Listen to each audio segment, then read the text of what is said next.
geochemical products come in here, in the one, and then they are just worked out through this whole network, and then they come out on the other side. And if you're lucky, it forms another one, a copy of itself. So the bottom line here is that life is, in fact, nothing else than a very elaborate geological, geochemical process. It's part of the Earth. It's just Earth. There's nothing. Biologists used to think that life is special, it's something apart. And we have geology, you have biology, and they are apart in different fields. No, it's one field. Earth system science. And they're parts of Earth system science, life. And there's only elaboration locally. And that is what life is. And life has an enormous geological force. And I'll show you in this a few slides just how important it is to influence that whole metabolism of the Earth that we saw a couple of slides earlier. This is a single cell of an alga. It's called Emiliania. It's a part of a, you can't even see it with a naked eye. I think that's about a few views. And it forms these calcium carbonate scales, limestone. You know, everybody knows that stuff. And it's here. This is a tiny cell, but now it can divide, as all cells, but this one is sometimes very handy in dividing, because it is ahead sometimes in the ocean of all its enemies. And when the conditions are right, you can get this, for instance. This is, can you recognize this? Dorian knows this story. The others. What is that? Did you see that it's a spatial photograph from space of the north of Scotland? Hebrides, recognize these islands? Now that's the same species, Emiliania. So it's gigantic. It makes blooms from one side of the ocean to the other. And we studied that for many years because it has an influence on world climate. And that goes into global change research, which is pseudoscience. But it contains very much good science, you know. That's the kind of stuff we did, of course. And we studied this, you know, at various levels of organization. You can bring them together with that one species. And so, when you have the world ocean, the ocean floor, you have enormous layers here of calcium carbonate, the same limestone, which is formed by this kind of little organisms. So you can take Emiliania as the E. coli of the ocean, as it were. And that's what our idea to bind all these levels of organization together. So life is a major geological force, and it's only one example, but there are so many different examples. You've got no idea. And here's another phase change. I was talking about phase change, and this is the history of oxygen in the atmosphere, a reconstruction by Heinrich or Dick Holland, a very famous geochemist. And here is the time, the beginning of the Earth, origin of the Earth. And as you can see, the amount of oxygen in the atmosphere is on the vertical scale, so there is no oxygen here. And here is the oxygen, the origin of life, still no oxygen at all. And it's only here, you see oxygen generating photosynthesis. Still nothing happens for 300 million years, and only then is it that free oxygen comes in the air. Everything starts to rust. This is one major change in the whole, you know, kind of phase change. One of the most important events in Earth history. And of course you see it rising, and then you get a billion year that it stays the same. So geochemists call this the boring billion. But very important things happen they don't care about. That's, for instance, the origin of eukaryotes and multicellular life. So it wasn't very boring, but and then it's suddenly here, it shoots up again. I'm not going to explain why this is, because that would last much too long, but they have explanations for what exactly happened. and it goes up, and you see here at this high level, you see suddenly the first animals, and then you see how the Cambrian explosion with limestone formed for the first time by animals, and you see how the greening of the continents, so you get plants growing over the continents, and you see how the Carboniferous gives a peak, because there's suddenly an enormous amount of wood that stays in the ground, and then we give rise to this high level of oxygen, and now we're here. And these are the first humans. So we are rather marginal, I might say, to that global change. That's one advantage of this large view, that you start to think of yourself in a very modest way. So the Earth becomes a chemical battery. Here, everything was reducing, and here the inside of the Earth is reducing, the outside is oxidized. And if you know that oxygen is about the worst poison imaginable, it destroys everything. We're really living on the rim of the abyss, all the time. We don't know. We fight a constant battle against oxygen.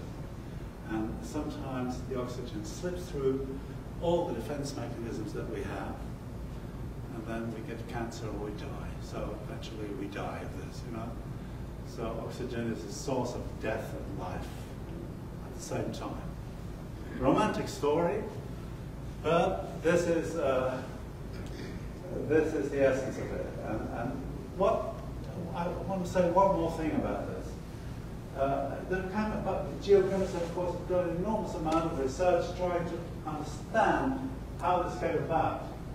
And biologists would say, well, it's photosynthesis, that brought this oxygen into the air. But it's not just photosynthesis, it's the whole rock cycle, volcanism, everything is involved, and the formation of sedimentary basins is a terribly important factor. And all these things work together. And that's what I mean when I say that all these different spheres that we have in the central scheme of Earth system science are all a bit mixed up and not so well defined in the reality. Okay. Then, of course, when you think of life, it's also in itself, of course, a real phase transition, because when the Earth became a living system, the life became an important part of it. All these global stabilizing feedbacks had to be developed. And this is, I think, together with everything, is this biological phase transition. So what came about was a kind of symbiosis between life and the Earth. It was an uneasy symbiosis. Sometimes things went wrong. You had catastrophes, but on the whole, life could survive because of this symbiosis. What happened is once the symbiosis was really established, it gave enormous opportunities to life. It was not only just curtailing life. Symbiosis, of course, is cutting off all kinds of things that can't be done anymore, but on the other hand, it increased tremendously the planetary differentiation, because all this speciation and all this differentiation, biological differentiation, going about, and you see it, this became more and more complicated, not considering the catastrophes that came about as well. Here is the figure that we have seen. Now we look at it in our scheme. It's all Earth system science now. These are just products of the Earth, and you see this enormous diversification. And every species in this has its own niche, which means that it has its own conditions to which it is adapted. So you will see also the enormous differentiation of life and of its environment, of the environment on the other side of the Earth. Okay, now where are we? Where are humans? on this scheme. What? There we are. And that branch here, you see this, you can't read this there, but this little branch is all the animals together. So you see how extremely rude this system is. It's much more fine. Of course, it's not a phylogenetic tree at all, as we all discussed already, but it looks like it. And humans are in, something happened there. What happened? And I'll show you. We have here the Earth's map, and with all the countries. These are the ships, and they live in that area, and it's for millions of years. But here are the first humans. That was a human territory 200,000 years ago. Now, then it started to spread out from there. 100,000 years ago, they had all of Africa. That's very different from the ships. And then it went like that. 50 to 60,000 BP. Remarkable, isn't it? And then this here, 15 to 13,000 BP. It's already here.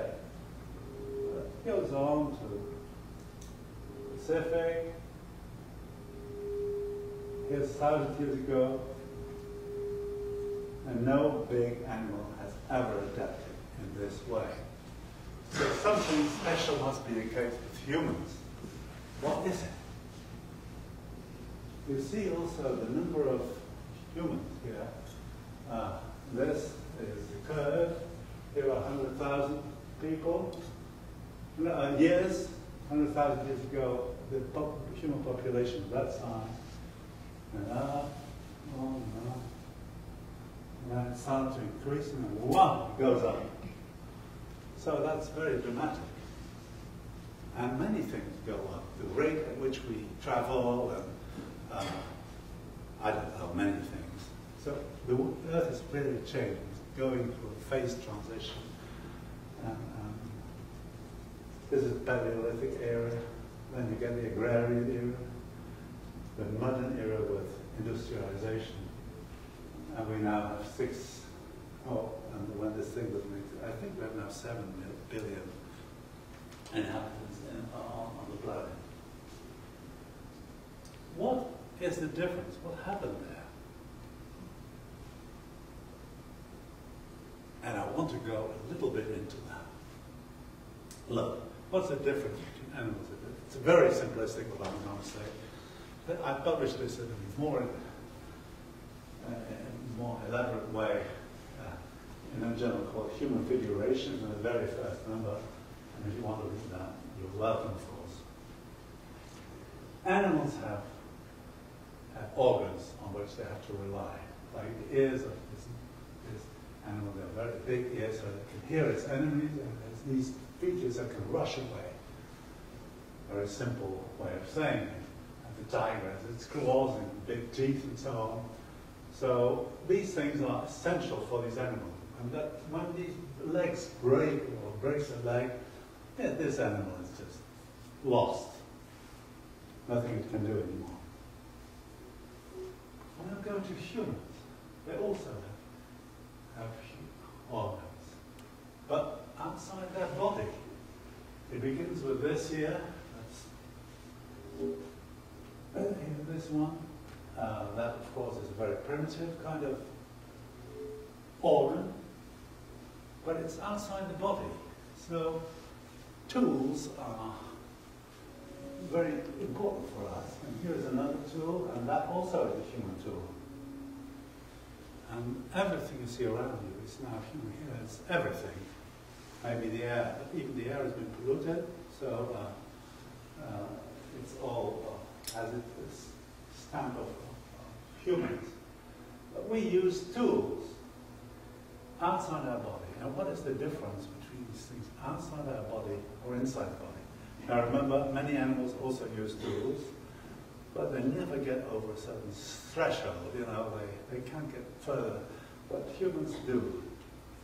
Now, for the next slide, you see, humans are animals, exchangeable organs. When you have an organ, a tool, you can lay it away and take a better one or improve on it. And so you get an improvement without your body getting any harm at all. You can differentiate adaptation to many environments, even space. And you get a very rapid development because it's no longer dependent on your DNA and the specification of biology. Biology doesn't control it anymore. It's on top of that.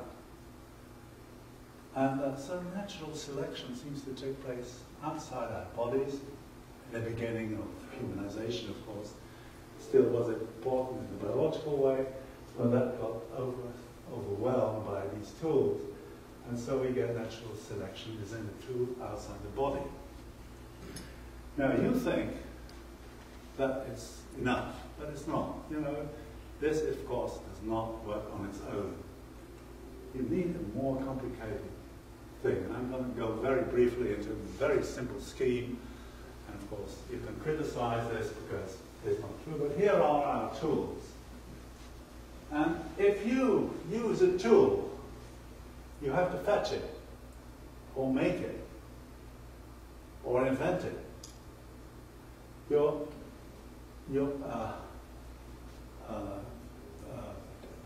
behavior makes a detour, always, when you make a tool. And so, in your brain, in an animal, there is, in the most simple way, there's a direct connection between the wish and the perceptions that follow. And, for instance, you see a banana, you take it, and you eat it. Very simplistic, but the important thing is the difference. This simple chain of perceptions is broken in humans, and we make a detour in our mind. And we go, the detour is along the tool. So you make a detour, and you make tools. And if you make many tools, you get big numbers of detours, you get whole networks until autonomous thought appears, where you can just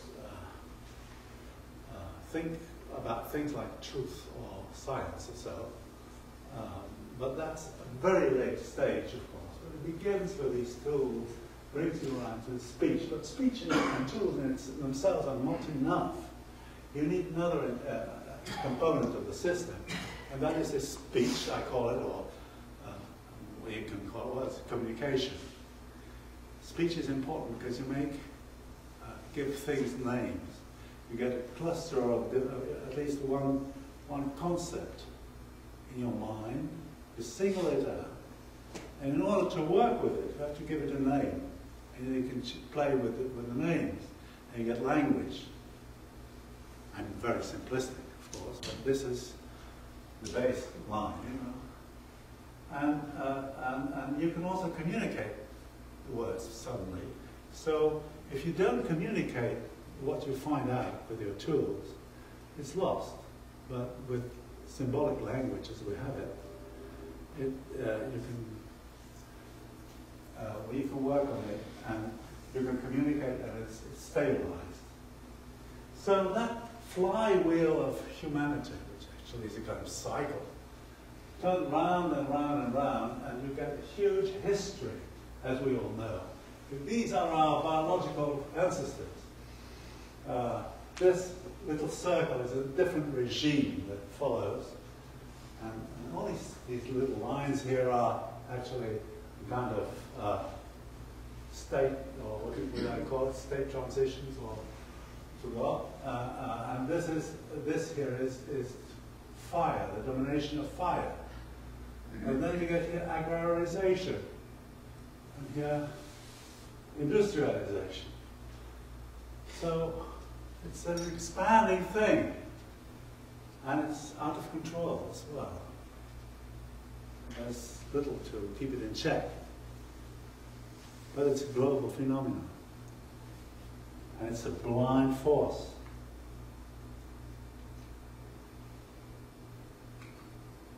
A man who studied this a lot, and it inspired me a lot, was Norbert Elias, a sociologist in Amsterdam, for instance.